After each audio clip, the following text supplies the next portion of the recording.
Yan, tetestingin ko muna siya sa Field of Glory.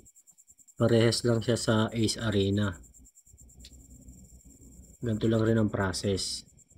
Kunyari yan. Palagay natin ito. Kunyari sa ano siya, sa Ace Arena, hindi na-off yung auto fight. So, i-hold mo ngayon ng icon ng GG. Yan. Para lalabas yung speed hack niya. Maglo-load yan. Pag speed hack is loaded na, tsaka mo ngayon siya i-attack. Yan. Tapos pili ka ng hero. Yan. Sabay start. Pagpalagay mo lang na ano to, Ace Arena.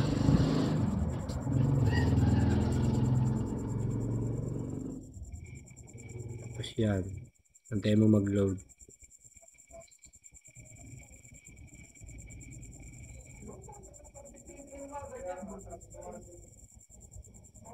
Pagka-load niyan, bigla mong ano, yan, kiklik tong minus, parang back arrow.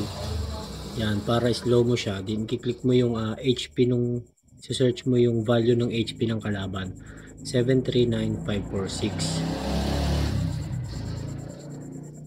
739546. Tapos ang type niya is float.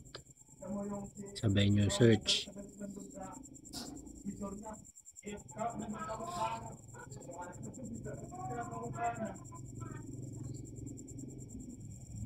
Yan, pagka search mo, sabay edit. Ilas mo lang ng 10 para mabilis mamatay. Then okay, di forward mo na uli hanggang sa mag 1 siya. 1, yan. Tsaka mo ngayon i-atake. Pag sa ace kasi automatic attack.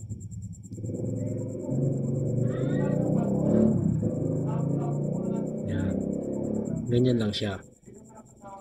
Tapos kunyari, tapos ka na sa unang line up ng ano, kalaban. Yung sa next naman niya, pagka next niya, i-slow mo lang uli. Then hindi ka na mag-new search. I-edit mo na lang uli siya. Kunyari yan.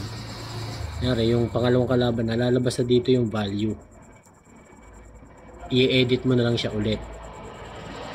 I-ano mo na lang ng 10. Ganun lang siya.